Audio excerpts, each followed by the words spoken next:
record this. Here we go. Why is it so hard for people in midlife to prioritize their happiness? Because of overwhelming fear that stops us in our tracks and it stops us from exploring new alternatives. When we are in fear, we're in fight or flight mode. We're in scarcity mode. It's reactive. It's temporary. It shows up like hypervigilance, like trying to control things that you don't have control over. And over a decade, I've been on a mission to champion for clients to advocate for their health turnaround and lose up to 100 pounds of body fat and master their mindset around uncertainty and stress. Because that, at the crux of it, is truly the key to a health turnaround. And to build more confidence, reclaim a new vision of oneself is really a journey. And this is where we begin. And this is a chance for you to begin again. And so welcome everybody. And if you want, yay, way to go, Richard. Good to see you again. He's driving a semi and listening in. Woohoo! Well, be safe and hope you're driving somewhere, I don't know, sunny. All right. I love it. So basically we want to help you shift from feeling disempowered to empowered. And this is just really skimming the surface. We want you to let go of the fears and the worries. And we know that when we have fear and worry and scarcity in our brains, like 24/7, just like we have been in lockdown and COVID land, basically it invites dysregulation, our physical, emotional, and mental dysregulation. And you have the opportunity to actually start managing that really successfully. And so this invitation to begin is about building resilience.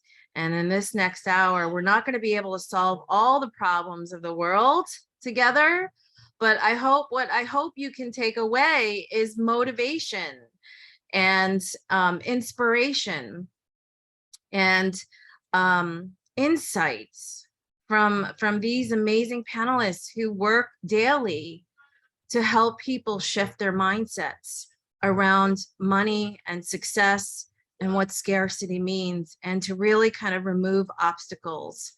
And so our human system is an amazing resilient system, but it needs to start with our mind. So as we begin our discussion, I want you to just take out pens and papers or a little note paper to take notes. Take some aha moments for yourself. And I want you to think about this and chat into this if you're not driving, Richard. Safely put into the chat box. I want you to think about these questions. What is my relationship with money today? What are the exchanges in my money transactions? What do I get for money? So take a note to yourself, what is my relationship with money and those transactions? And what are you most afraid of losing? What are you most afraid of losing during scarce times? And I want you to, and if you have answers, put it into the chat. What is my relationship with money or success? What are the exchanges that I get in my money transactions? What are you most afraid of losing? And finally, what do you think you need right now to have an abundant mindset? So those are just guesses. There's no right answers. Everybody's different. So thank you again for joining us, panelists and guests. And I have here, finally, I'm going to introduce people. So I'll start with Dr. Kelly Shue. Dr. Kelly Shue is, let me just see if I could spotlight you. Spotlight for everyone. I'm going to spotlight you. So Dr. Kelly Shue is a worth and wealth alchemist. And Dr. Shue is an Amazon best-selling author, international keynote speaker, and Yahoo's finance top business coach in 2021. And after scaling her business to multiple six figures and participating in high-level women-only masterminds, it broke her heart to see so many talented female entrepreneurs struggling. So, and asking for a transaction that they deserve and confidently, needed. And as an empath and as a natural healer, she used to be a chiropractor and, she does spiritual work and all of that. She knew that the root cause of the suffering was a lack of feeling worthy and aligned with energy of money and abundance. So I love the fact that she brings spirituality and also intellect and intuition and heart into magnetizing more money, more magic, and more joy in our lives. So Dr. Kelly is igniting a women's worldwide movement, and she's committed to female entrepreneurs. Welcome, Kelly, Dr. Kelly. Thank you. Thank you so much for having me. I love it. Yes, thank you. So I'm going to move on to Devin, because he's up in the corner here. I'm going to spotlight him. Sorry, I'm my own technical person. Okay, so Devin Bailey is the author of Not Shaping Reality. That's his business name. I made a mistake. His book is called How to Escape from Prison. How to Escape from Prison. And there's a personal story behind that book. And Devin is an author, speaker, entrepreneur, and founder of Devin Bailey Coaching, a training company helping individuals and corporations to harness the power of human potential and performance. He helps stressed out professionals take back control of their lives and exponentially increase their happiness and effectiveness at work while designing a life that provides meaning to truly enjoy the journey. So he uses principles he teaches. Devin went from an international businessman to with burnout, enduring a nervous breakdown, to a happy, fulfilled person running his own business. And Devin used to work for a big four company, so he understands the grind, and I love his perspectives, and that's why he's been invited to this panel to speak. So thank you, Devin, for being here. Thank you, Tina, for having me. We love you. Oh, thank you. All right, so I'm going to move on to Brad. Hello, everybody. Feel free to turn your cameras on. All right, Brad Dalton, author of DNA of a Winner. Brad Dalton, welcome. He was born and raised in Boise, Idaho, and now resides in Eagle, Idaho, with his beautiful wife, Corey, of 22 years, and their two children, Cooper and Bronco. And when Brad's son, Bronco, was 3 years old, he was diagnosed with autism. And he calls this news the 15-minute sucker punch to the gut.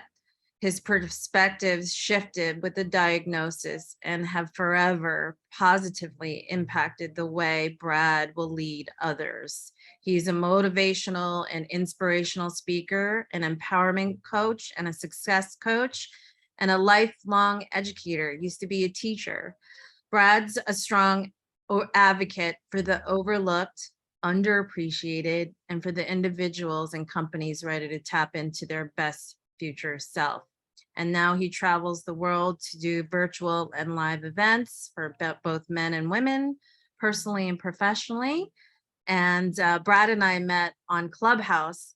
I co-hosted a room called The Power of Self-Care, Self-Love on Clubhouse for a year and a half with my friend Jackie Kester Cooper. And Brad was always such a delight because he was always of service and love to everybody that came into the room. So we're so honored to have you back here. Brad, thank you for being here. You bet. Excited to be here. Yeah. So welcome everybody. And if you want to share your view, would love to see you, because every once in a while I'm going to check in. And I know Leslie Leslie has a watch party happening at her house, I believe. So anyway, let's begin the Q&A if you'd like. Let's see. So during post-COVID times, I really believe our world community is feeling a sense of dread, despair, and concern about the direction of where the economy is going. It challenges many of us to the core. And because we're coming out of scarce times, we're coming out of adopting survival behaviors. So the question overall that we can have in our mind is it possible to change our circumstances of lack? And I'm going to begin with the first question to all three panelists. Let me ask, what are each of your perspectives on, and if you have questions along the way, audience, feel free to put that into the chat, and we would love to get your questions as things come up, and happy to make this a dialogue. What are each of your perspectives on the change and on the exchange of money, wealth, health, and success? What are your perspectives on the exchange of money, wealth, health, and success? Who wants I'll to? hop in first. Okay, awesome. Well, I look at this as kind of a three completely separate deals. I Mhm, see, I see wealth not as a figure, but as an attitude. mhm, And you don't have to win the genetic lottery to be wealthy. You just have to have the right framework between your ears, and you got to have patience. And sometimes patience is, I call it brutal. It's both beautiful and brutal. And it's a struggle, like especially if you're chasing dollars. I've had friends and colleagues and people I've worked with and people I've been around that start chasing the dollar, and it ruined them.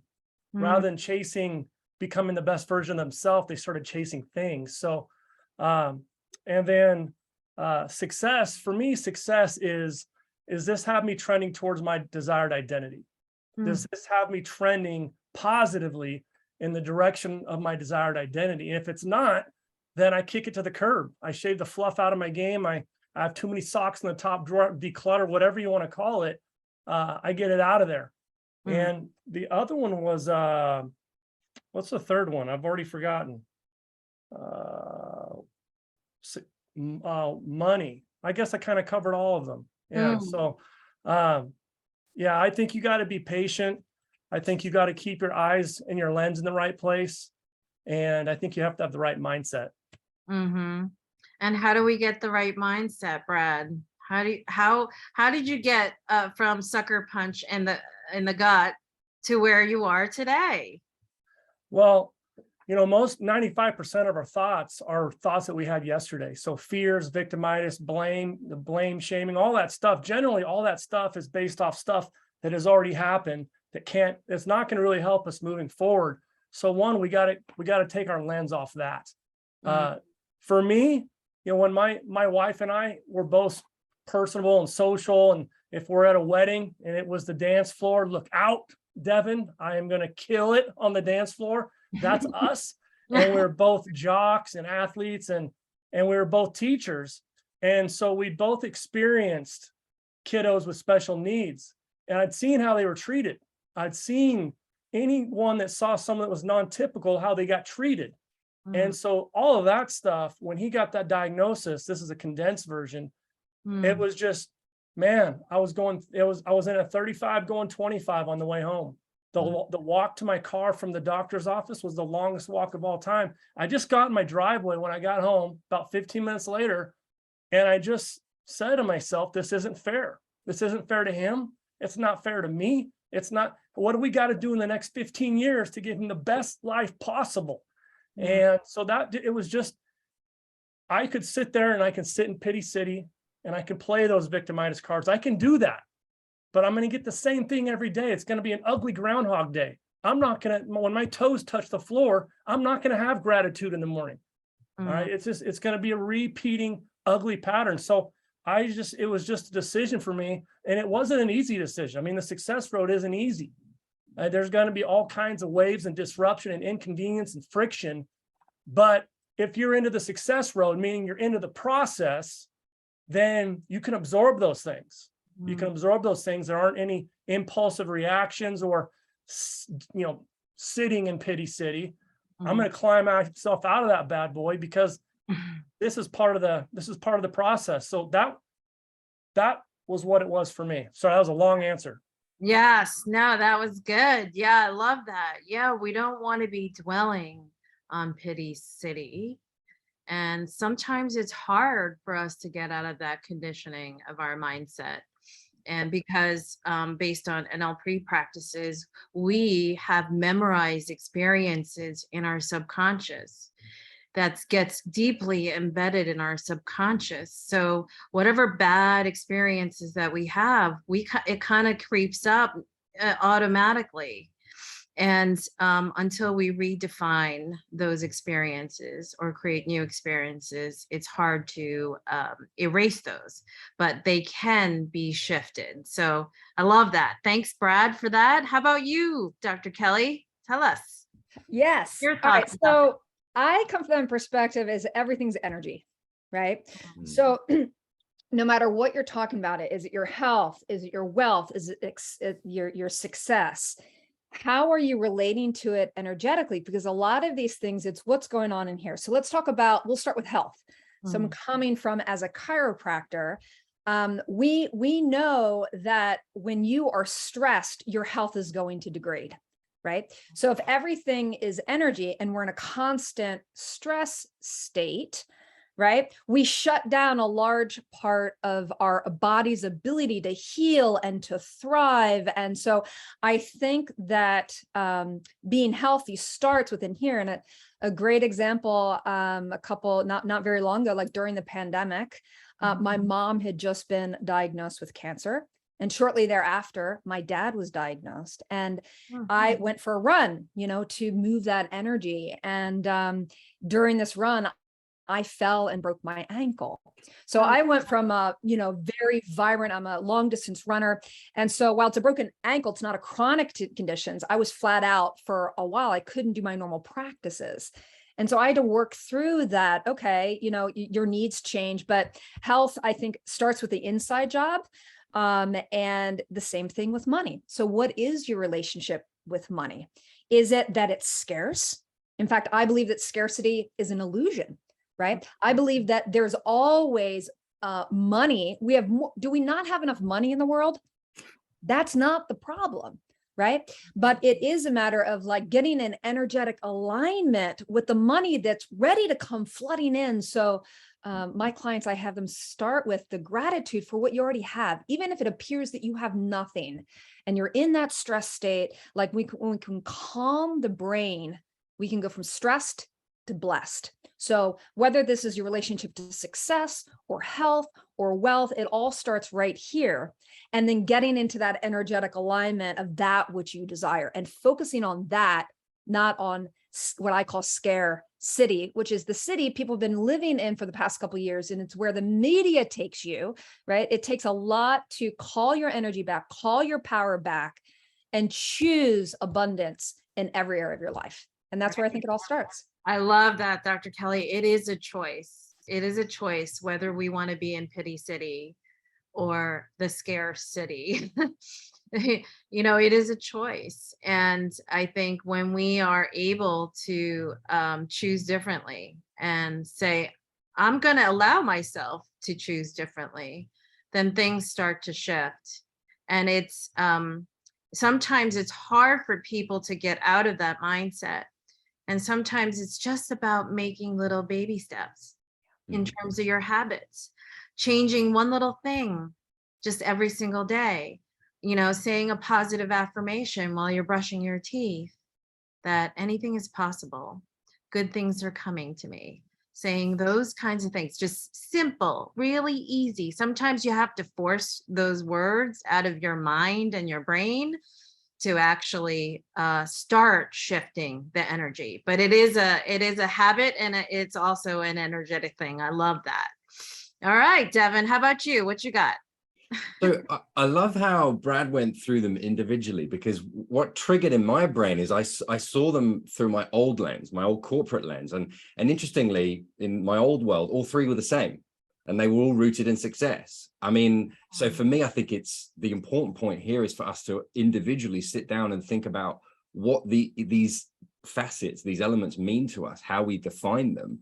Because for 15 years in the corporate world, I defined success by how much money I made, what was my net worth, what was the title on the door or on my email footer, how many hours did I work, how long did it take me to get promoted, how quickly was I climbing the ladder. And the problem for me was that all of those things factored into this elusive success that I had created on paper, but it was never enough. There was always another level in reality that stood between where I was and the success that I just so desperately wanted to feel. And I don't mind sharing that what happened for me was a crushing nervous breakdown and the need for me to frankly rebuild myself mentally, emotionally, physically, spiritually over 2 very long, hard years, all because my measure of success was outside of me. And therefore, ultimately outside of my control. You know, there will always be someone fitter, faster, stronger, richer, quicker, taller than you. So if you're judging your success and your sense of self-worth by something out there, you are inherently screwed. Now, just to be clear, there's nothing wrong with being ambitious. Gosh, there's nothing wrong with wanting more out of life. There is nothing wrong with generating immeasurable financial wealth.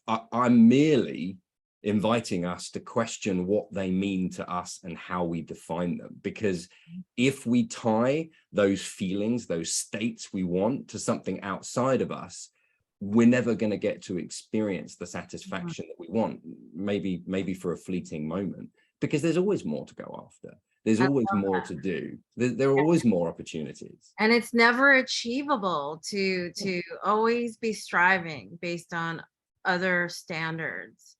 So we all have the choice to create our own success metrics, and they can be as little or as big as we want, but we get to choose. And it starts with habits, and it starts with our mind. It's a potent thing.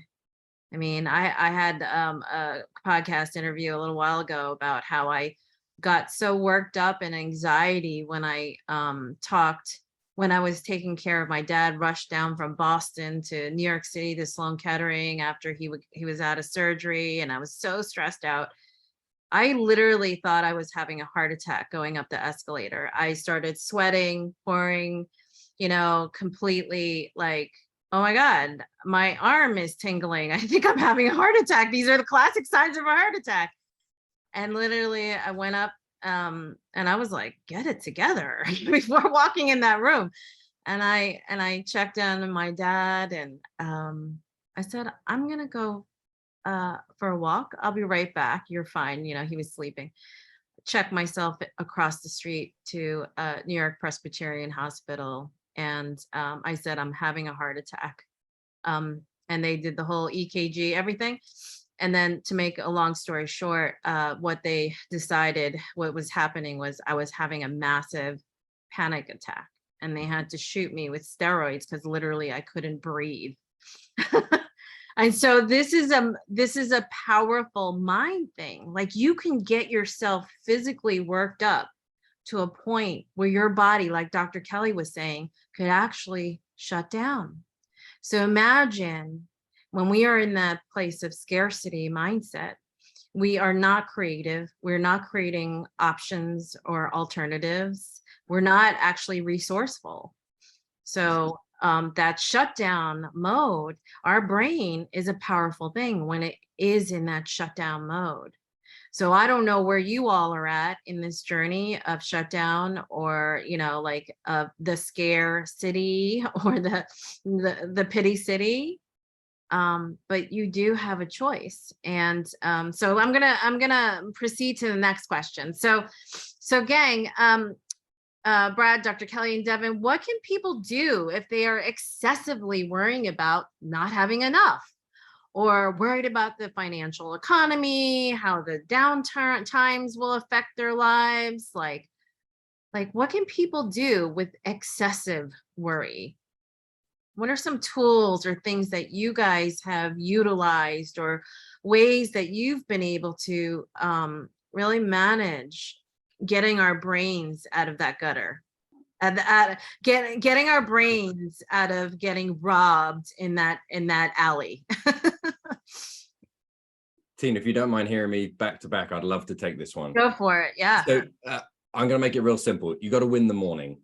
I mean, what you focus on first thing in the morning, frankly, dictates the day. You all know that we have a 2 million-year-old fight or flight brain that's evolved to protect us from external threats like saber-toothed tigers. Now, the tigers are long gone, but our extreme physiological response to perceived threats is the same 30,000 years later. And for me, at the heart of it is my brain doesn't care how happy I am, how fulfilled I am, how successful. My brain just wants me to stay alive. All of those good feeling things are my job. My brain's actually not doing anything wrong. It is doing its job. It is keeping Devon alive. So the happiness, the fulfillment, the joy, the success, the lovingness, the openness, that's my job. So it has to start first thing when I wake up. Look at it this way. How do most people start their day? I'm guessing most of them, like Brad said, have 95% of the thoughts they had yesterday. They immediately remember all the problems they have. We focus on those. We have a good little worry. Maybe we then check our phones. We look at the news. We see what crazy stuff's happening in the world. It upsets us. Then maybe we look at work emails and social media, and we have a barrage of stuff we need to deal with that day. That is the mental equivalent of eating 6 Krispy Kreme donuts and chugging half a bottle of whiskey when you wake up. And then we wonder why we feel like shit the rest of the day. We have to start with something wholesome. So can I share the 3 things I do first thing in the morning? Go for it. Literally before I open my eyes, I think of laying in bed in my warm bed. I think of 3 things I'm grateful for. Why is gratitude so important? Unless you guys have a different one, for me, it is the best antidote to fear. It's the only one I know. It is impossible to be grateful and fearful at the same time. Can't be done. And I don't care how tough our lives are, there's always at least one thing we can be grateful for, isn't there? So gratitude is the first thing when I'm still in bed. The second thing is I think about 3 things I'm excited for. This is telling my brain there's stuff coming down the pike, there's stuff on the tracks on its way to us that we are excited about and we're looking forward to it. Doesn't matter how big or small it is. And then the third thing I do is I picture sending love and warmth to 3 people. Oh my God, I love that. The reason that's so important is when we make it about ourselves, we suffer.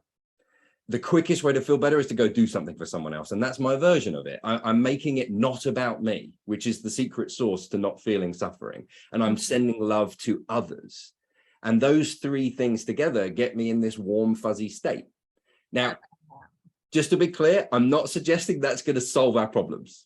I realize that. We all have problems that need solving, but it's going to put us in a state where we're infinitely more likely to come up with a creative solution and we're more resourceful, like Tina was saying. So we got to win the morning.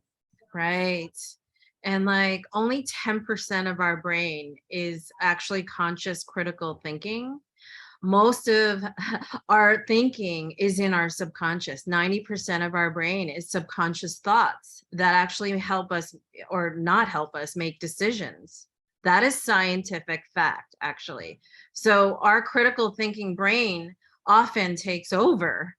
And so really reprogramming our subconscious thoughts are incredibly important. I love those tools. Gratitude, getting excited about something. I love that. That is so rockin'. I just love that because we all can get excited about something. We all have something that we could look forward to.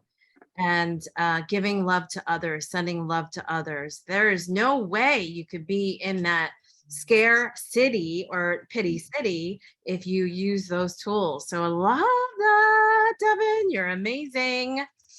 How about you, Dr. Kelly? Tell us. Yeah. Oh, such great stuff. Foundational things. I really want to speak to that state management piece, because I have seen in my past, when I start declining in my performance and prosperity and all of that, often it's things are changing here. And I am starting to let my physical body maybe go. So I think for state management, you have to make your physical body a number one priority, right? You've got to move this body. We were not meant to be still. And so just making a state change, like go and do some push-ups, like it doesn't, for me, I love to go for a run or do yoga, but get that body moving. And I guarantee if you get the body moving, you're already going to start to see a shift. You can't stay in the lowest after having a fantastic workout. So I think that we really need to master our physical bodies first. And I start every morning with a meditation. And so I really think peace is the gemstone. And so learning a mindfulness practice. So for me, I train the women that I work with in a process. We call it the peace and prosperity process. And it is about retraining those habits, creating different neurobrain chemistry, right? And so if you're wanting to share, wanting to change that, you're going to need to change, going from that stress state into that more blessed state, and peace is the greatest access point, right? And so I think state management and really retraining your brain. And for me, it's a mindfulness practice. It's like becoming aware of the negative thoughts and grabbing them before they take over your life. So those are just a couple things. And then I do have, I'll share real fast, a 4-step process. Actually, we have it on our website now, and I go deep into training, but these are the 4 steps to next level, like quantum leap, next level success. So this is health, wealth, whatever you're talking about. First R is release. You got to release the past. You can't, if you want something different, you're going to have to release everything from the past or let go of negative thoughts, patterns, beliefs, or behaviors. So you got to release it is the first R. The second R is reclaim. Reclaim your power. You've gone through tough times in the past. You got to call that energy back right to the belly. So release it, reclaim it, rewrite it. Rewrite it is tell yourself a different story. Right? What does that future look like? Is it an empowering story of your future? Right? So it speaks to a little bit of what Devin was talking about. Like it's already done. You're excited about things that are happening. And then the last piece, and I find that women have a really tough time with it, which is receive it. To be open and willing to receive the blessings that are wanting to flood through into your life because you're worthy of it. And so it's a surrender practice, which is not easy. So those are the 4 R's that I use in every area of my life. Release it, reclaim it, rewrite it, and receive it. Receive it. I love that, Dr. Show. That is so awesome. It is so good. Yeah. Oh, good. I want to add an R. I want to relive the Kelly experience again, right when this thing's done. I love it. Man, such good stuff. And I love that we all kind of have different angles and they're all awesome. Just listening to you guys talk, so for me, and I think for all of us, we become what we think about. We think about enough, we start to become it, we start to see it, and then it almost becomes our reality. And so it always comes back to mindset, and your mind's going to lie to you. Your mind's going to tell you that you're not good enough, that it's going to overestimate tomorrow. It's going to underestimate today. You're going to get caught up in what happened 15 seconds ago, stuff that you have no control over, by the way, the 15 seconds ago. So, I always think to myself, what if I could say, take scarcity and replace it with unbreakable? What if I could have the mindset that I have infinite quantity of what people are looking for? Because we all do. We all have infinite quantity of something people are looking for. Doesn't matter how much money you have, doesn't matter your race, doesn't matter your gender, doesn't matter where you came from. We all have something to offer. And sometimes when things start to nosedive, like the economy and stuff like this, we start focusing on things we don't have instead of taking the strengths that we do have and crushing it, hammering it, becoming the right kind of monster that Devin was putting in the chat bar. So a couple things, you started talking about winning the morning. So good, big dog. Yeah, I'm the same way. I have my morning routine starts the night before. So, and I am the same way. I have to win my morning. I have to win my morning. It's not a deal. It's a non-negotiable for me. So, everything from me setting my stuff out and doing stuff the night before to, the 2 hours before I go to bed, I shut off my TV. The hour before that, I shut off I don't look at my phone. I have to get 8 hours. I know that's really hard for some people, and I don't always get it done, honestly. Some days I do and some days I don't. But if I can do that well the night before, before I go to bed, I'm going to sleep a whole lot better. And then when I wake up, man, if I've got some good deep sleep and I wake up and I do a meditation or I do a gratitude journal, one of the things I do when I slide into the parking lot each 2 days a week, a little bit along the same lines as you guys, I don't get out of my car until I've texted 5 people I'm grateful for them. So 2 days out of the week, I don't get out of my car, sometimes 3, and I'll just shoot off a bunch of texts. They're not super long texts. It takes me only 3 to 5 minutes tops. It's not like it's carving out a massive portion in my day. But man, those people, I mean, relationships are the true power grid in life. And everything's about people. Everything we should do should be people-centered, including ourselves, investing in ourselves. And so doing little small random acts of kindness like that, it takes no special ability to do that. We can all do that. And so that's part of my routine. So I love that. That's my skinny. I love that. Yeah, relationships are the power grid. It's about community, and we've been really forced to separate. We've been forced to be on different sides of the fence, and we've been forced to really be in that lockdown mode of fear city. And so getting out of that fear city is about goodness, and that trusting ourselves more, that we're destined for more, and believing that actually takes work, because we're so conditioned to saying we're not good enough and we're surviving or we're protecting ourselves, whether it has to do with relationships or your health or your success. I've actually had clients say to me, well, I don't want to lose 50 pounds because then I won't be able to just sit around and watch TV with my husband like he does. Like she was afraid that the dynamics of what they do together would change because he wasn't bought into the process. Can you believe that? It's like, so we have to stand in our power, and it is a choice. All right. So last question. So what's the most important thing for people to shift into I mean, we kind of have been talking about this. Like, what should prosperity, like, how can we invite prosperity, a prosperous mindset, whether it be relationships, health, success, wealth? How can we invite prosperity? And we kind of circled around that. Anybody want to take that? I'll pop in. I mean, with the work that I've done previously, before working with women in business, I was working with women and helping them to become more healthier and to find the love of their lives, right? And then I transitioned more into prosperity in terms of women and their businesses and prosperity and what that looks like. And what I've discovered in over a decade building a successful coaching business is that I think that we need to redefine our relationship to these things that we desire and know that we're worthy.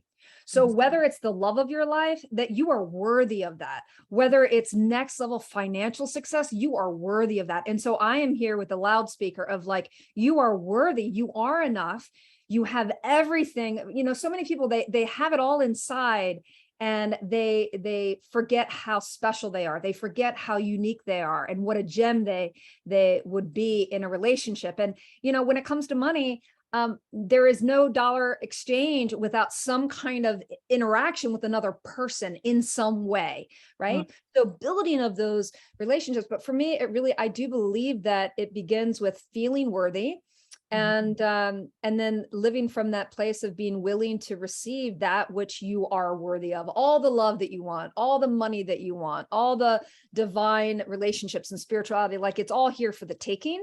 So I think for me, there's that internal journey of, I'm worthy of it and I'm ready to receive I love it. that. Yeah. So I love that, worthy. And we can first start by saying, I am. And it could just start with, I am worthy. Mhm. I am accepted. I have a lot to offer. I am a gift. I am abundant. Saying the word, I am loved. I love And it's just starting with I am, because that's a start, that little shift that you start making to actually start having a whole new vision of yourself. Not what other people think you should be, but I am. And it's reclaiming. That's the whole part of reclaiming. And I always talk about this in my teachings between the left brain and right brain, right? So in our left brain, we're always like analyzing. And is it the left brain? Am I saying that correctly? But yeah, left brain. So left brain is like analytical, critical, problem solving, all of that. The right brain is our creative brain, right? So we have two hemispheres. And what's so amazing about our human condition is right in the middle is the superhighway. And so when you can actually start managing interference with your right brain and creating options, creating creativity, and creating imagination, we start being able to problem solve very differently. And that's actual science. That's superhighway. So that's my 2 cents of really because when you're in scarce mode or not enough mode, it's hard for us to cross that superhighway and get into that I am super creative. Yes, corpus callosum. Yes, the superhighway. And that is an amazing place. And it takes training. And I think you said this, Dr. Kelly, is we have to train our bodies. We have to physically, we teach our bodies. We teach our bodies not to be insulin resistant, not to actually store body fat through the foods that we eat or the amount of stress that we have. We actually train our bodies through what we say to ourselves and how we actually nourish ourselves, right? So we're constantly teaching, and we're teaching ourselves, right? Through all of our interactions and relationships and so forth. Meditation makes it thicker, just saying. Yes. And the other thing I wanted to add, just last thing is, besides I am abundant, I am prosperous, I am inviting success, I am inviting happiness and contentment. It's kind of a personal prayer, but it's also about breathing. Mm.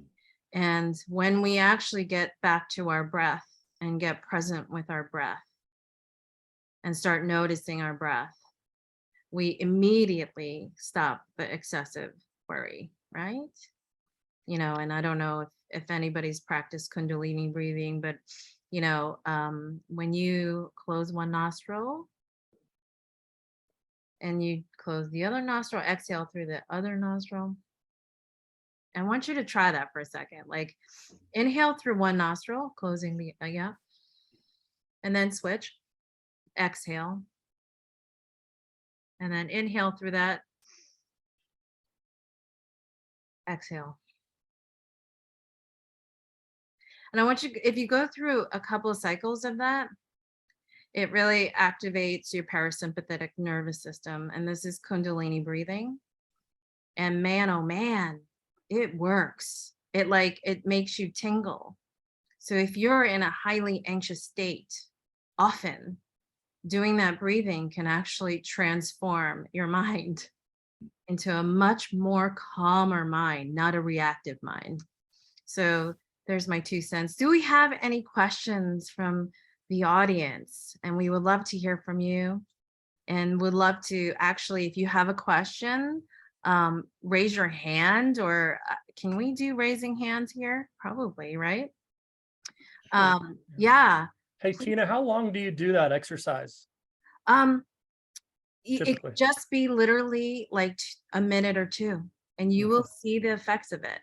And you could look up Kundalini breathing. It's called nostril breathing. I call it beast mode breathing if it's Hong Nation. So check it out. If you want to practice that with me, we will have the opportunity in our continuation program to do that, but it is powerful stuff. Leslie, you have your watch party. Do you guys have a question for us?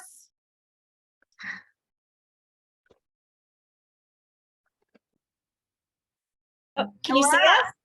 Let's see. Hi. Hi, everybody. Who do we have there? It's myself. Oh, the Zoom is not zooming in on my faces here. Hi, And there's guys. Jen. And there's Jen Hi. and Leslie and the two Jens. Awesome. So tell us, do you guys have any questions for us? Question?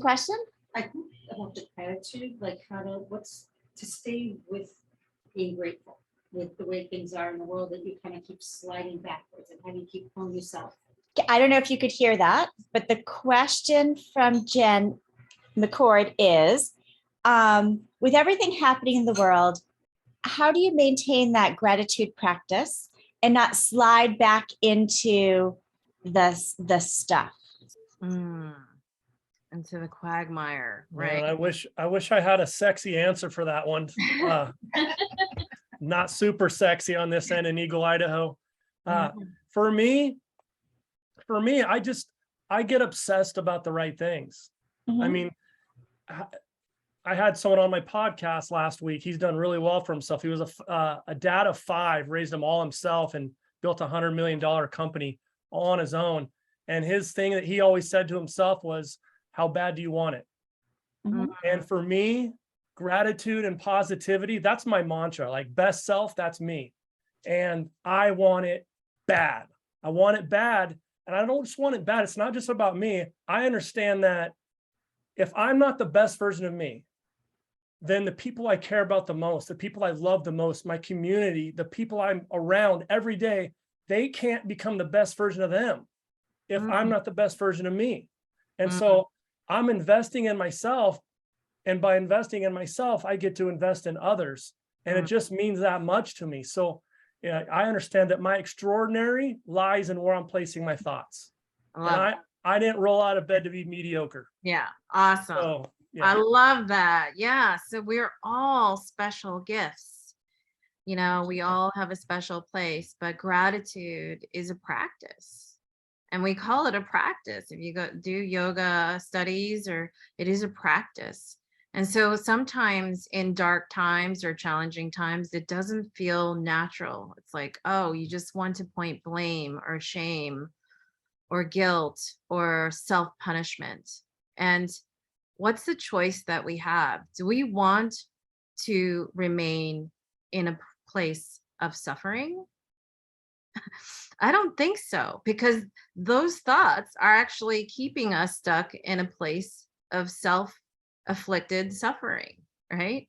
So gratitude is a practice. And like we had mentioned before, just even a little bit, I am grateful for, you got to be grateful. Geez, you know, having water, you know, like there's got to be at least one thing. And if you have to start with something super stupid, simple, then just start there. So thank you for that question. I love that. Did any of the panelists want to say anything else about that? I was just going to pop in for someone that's really struggling with that. Sometimes having a regimen around that is for 3 minutes to be in that place of gratitude and breath every 3 hours. And so you literally can take your phone and put a little reminder of it on it. And for every 3 hours, you spend 3 minutes in gratitude. And so what that does is using technology to remind you to get back on track and get back on track and get back on track. For a lot of people, especially people who are new to meditation, they can be conscious of the breath for 3 minutes every 3 hours. And so it's a slower process, but it allows technology to create a rhythm around that, to like grab them and pull them back and pull them back. So that's just a simple hack. I love that. Awesome. Awesome. That's a great hack. Yeah, it takes practice. It takes intention. And when we're in scarce mode, when we're in fear mode or not enough mode, whether it be a job or a relationship or success, or, you know, your marriages, maybe there's not enoughness there, and after being married for 20, 30 years, that does show up, right? Or just in midlife after divorce, after that kind of loss. It challenges us to the core. So it's got to be intentional. That's what I think, because when we're in scarce or fear mode or not enough mode, we start shutting down, and we're not intentional. We're just reacting. So how can we be less reactive? Yeah, go ahead, Brad. Hey, it just made me think, that was a really good take there, Kelly. I always talk about, you always win the big moments before you get in the moment. You always win the interview or the big conversations before you get into it. And Tina, while I was hearing you talk, that's why it's so important to invest in you always. Always invest in you. Always keep doubling down on you, doubling down on serving, always doing that. You don't want to do it because when, we're talking, we have some of these questions are directed about what could happen. One, they haven't happened, but they could happen. And we're probably going to have a recession, all that stuff. But what happens is when you get in those moments of unknown or moments where you haven't really put any time into them, it's like a highlighter gets put over any flaw that you had going in. It's like just a highlighter gets put over the top of it. So we're doing this for our now, what's important now, we're winning today, but we're also doubling down on things in the future because, it's like taking a test. If I were to take a test, if I've prepared for the test, I don't really have a reason to be nervous. I've done everything I could going in to be ready for this test. But if I didn't study a lick and I went into this test, I have good reason to be nervous because I don't know what the heck I'm doing. That's right? a good point. Yeah, it's about training yourself right now to be unbreakable.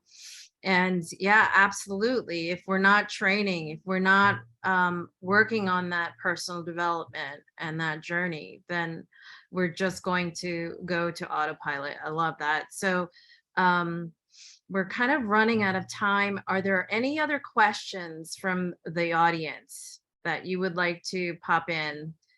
I don't know if Richard's, if you want to unmute yourself, well, I'm happy to, if you're driving a truck, happy to unmute you and get you spotlighted. I think more importantly, rising out of scarcity and moving into prosperity is having a new vision of yourself. And I invite you to that challenge of imagination. Imagine having it. Imagine I have it now. And children are amazing that way. Young children, their imaginations are huge. They can create forts and cities in their own little living room. So how possible is it for you to take moments of imagination and breath and take that? I'm not saying that imagination and breath will directly translate, but it does. Because when I say and declare I am, all of your choices start changing. All of your choices start changing, right, guys? All right, anything else? All right. I'm going a little bit over, but I want to tell you a couple of things. I want to invite you to the continuation. And by the way, for those of you who have joined all along, we are giving away one of these books that's going out in an email. That's Brad's book is right there, DNA of a Winner. Wait, where's Devin's book's not in here. Devin, if you want to throw in a book, we have 6 or 7 books that we're going to be giving away to because you joined us live, and we want to reward you. On each of these authors and our panelists, if you missed, go back and purchase the all access replay and get to know them. And we're also going to be following up with gifts from all the panelists to continue the journey, to continue an intentional path of practice. Because if we don't practice, then we're just living unconsciously and just kind of moving through without intention, right? So thank you. Yeah, thank you, Leslie, Jen, and Jen. So I want to invite you guys to become unbreakable in your next chapter. I'm offering a group program that's coming up in August. And it's a focus group accountability program, 75 to 90 minutes for 3 different sessions. And we're going to talk about nutritional fat loss, body composition, but also stress management practice, NLP to shift your habits. I want you to take some of these samplings and actually put it into practice and implementation. And what you also get is a 60-minute private session with me. So if you're interested in weight loss and losing a few pounds, this will give you a little jump start, because I use my proven strategy to help clients lose up to 100 pounds. I'm not going to promise losing 100 pounds in 3 sessions, but 1.5 pounds to 2 pounds of body fat each week. And we're going to do a whole process of assessment around that. So you'll feel emotionally rewarded. You're going to, in a group program, you're going to feel supported and have the accountability. And the goal is to gain more confidence and feel more empowered and have a game plan going forward. And, you know, some of the topics that we will be talking about, and this is what I teach about all the time, is, you know, we have power leaks. What are they? You know, where are they coming from? And when you can identify your power leaks, you can create a whole new story. You can create different kinds of decisions.